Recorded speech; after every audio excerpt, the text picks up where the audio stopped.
দুপুরে দিচ্ছে প্রচুর পরিমাণে গরম আর রাত্রি হলেই পড়ছে বৃষ্টি। আর এই বৃষ্টির কারণে দেখো আমাদের এই সিঁড়িগুলিতে না একদম কাদা কাদা হয়ে যায়। তাই বন্ধুরা কাদাগুলিকে একটু ধুয়ে দেওয়ার চেষ্টা। তো নমস্কার আমার প্রিয় পরিবার, ত্রিপুরার ছোট্ট একটি গ্রাম থেকে আমি রিমা। আমার এই ছোট্ট পরিবারে তোমাদের সকলকে জানাই অনেক অনেক শুভেচ্ছা ও ভালোবাসা। তোমরা সবাই কেমন আছো বন্ধুরা? আশা করছি যে যেখানে আছো ভালো আছো, সুস্থ আছো। তোমাদের আশীর্বাদে আমিও এখন ভালোই আছি। তো চলো বন্ধুরা, নতুন একটি সকালে আজ নতুন আরও একটি ব্লগ শুরু করছি। আশা রাখছি আজকের ব্লগটা তোমাদের অনেকটা ভালো লাগবে। সারাটা দিন আমার সঙ্গে থাকার অনুরোধ রইল।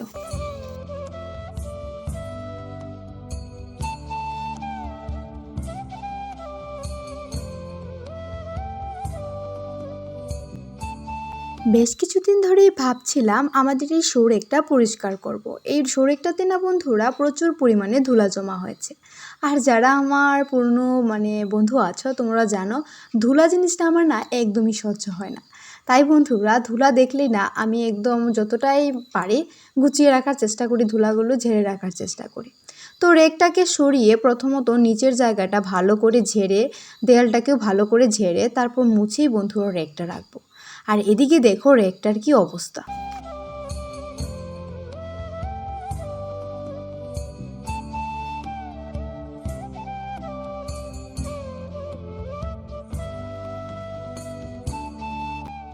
তো বন্ধুরা সবারই পছন্দ রূপে লক্ষ্মী গুণে সরস্বতী।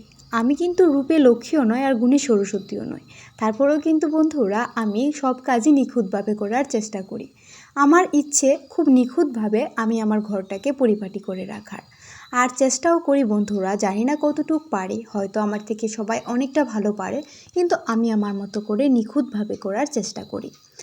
আর এমনিতে এখন বেশি সময় বাড়িতে থাকি না, আগে তো প্রায়ই বাড়িতে থাকতাম, তখন কিন্তু আরও বেশ সুন্দর করে টিপটাপ করে আমি ঘরগুলিকে গুছিয়ে রাখতাম।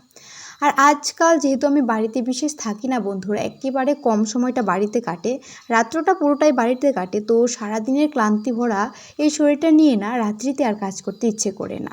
আর এমনিতেও দেখবে স্নানের আগেই কিন্তু ধুলাবালির কাজগুলি করতে ভালো লাগে, স্নান শেষে কিন্তু ধুলার কাজে একদমই হাত দিতে মন চায় না।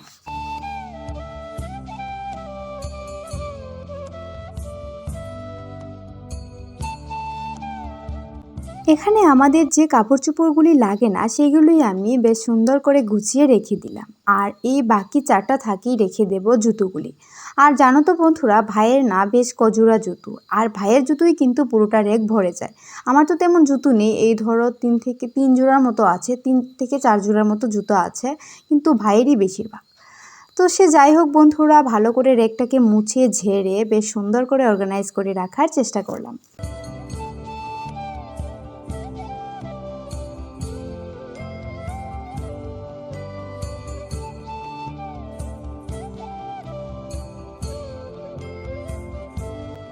সরেকটাকে বেশ ভালো করে ঝেড়ে মুছে আবারও সুন্দর করে গুছিয়ে জায়গা মতো রেখে দিলাম। আর তারপর এদিকে যে বারান্দার গ্রিলগুলি লাগিয়েছে এই জায়গাগুলিকেও ধুলা ঝেড়ে দিচ্ছি, কারণ আমার চোখে কিন্তু এমন কোনো জায়গা নেই যে ধুলা জমা হয় লাগে না। তো এই যে দেখছো আমি এখন গ্রিলগুলিকে ঝেড়ে দিচ্ছি, এখানে বন্ধুরা প্রচুর পরিমাণে মাকড়সা হয়েছে। জানো তো আমি যখনই প্রতিদিন ঘরদোরগুলি ঝাড় দিই তার সঙ্গে সঙ্গেই কিন্তু এই গ্রিলগুলির মাকড়সা পরিষ্কার করি। তারপরেও কোথা থেকে যে এত মাকড়সার জাল বুনে আমি বুঝতেই পারি না।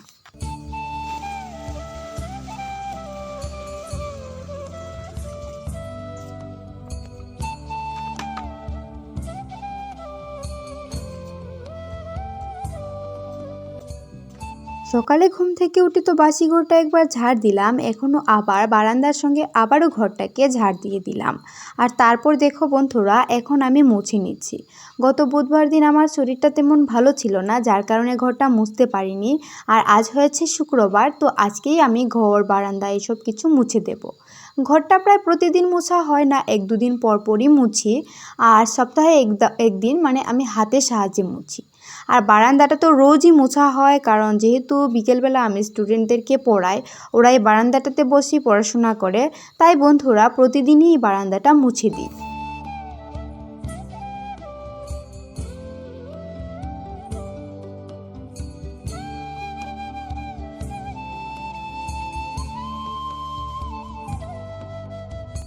ঘর দূর বারান্দা মুছে তারপরে এখন চলে আসলাম বন্ধুরা স্নান টান সেরে রান্নাঘরে। এখানে মা বানিয়ে নিয়েছে মাছের ঝোল, তো মাছের ঝোলটা ঢেলে রেখে আমি রান্না করব কচুরলতি। গত পরশুদিন বা পরশুদিনের আগের দিন আমি লতিটা রান্না করেছিলাম, বেশ টেস্টি হয়েছিল। তো মাই বলছিল আমাকে রান্নাটা করার জন্য। তো দেখো বন্ধুরা, লতিটা রান্না করার জন্য এখানে আমি রসুন আর পেঁয়াজ বেটে নিচ্ছি। আর বাটতে কিন্তু আমার খুবই ভালো লাগে, আর তার জন্য বন্ধুরা আমি বাটাটাকে একদমই ভয় পাই না।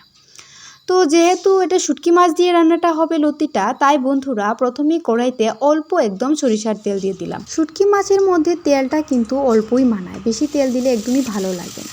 তো কড়াইতে তেল দিয়ে আমি দিয়ে দিলাম এখানে কচুর লতিগুলি, আর কচুর লতিগুলি মা আগে থেকেই একটু সিদ্ধ করে রেখে জলটা ফেলে দিয়েছিল যাতে গোলাতে না চুলকায়। তারপরে দিয়ে দিলাম শুটকি মাছটা, আর তারপরে নুন, তারপরে দেব হলুদ আর লঙ্কা গুঁড়ো। এই তিনটি মশলা, মানে মশলা না, এই তিনটে জিনিস দিয়েই কিন্তু রান্নাটা হয়ে যাবে। আর দিয়েছি শুটকি মাছ, আর ওই যে বেটে রাখলাম পেঁয়াজ আর রসুনটা, এটা দিয়েই নামিয়ে নেব বন্ধুরা।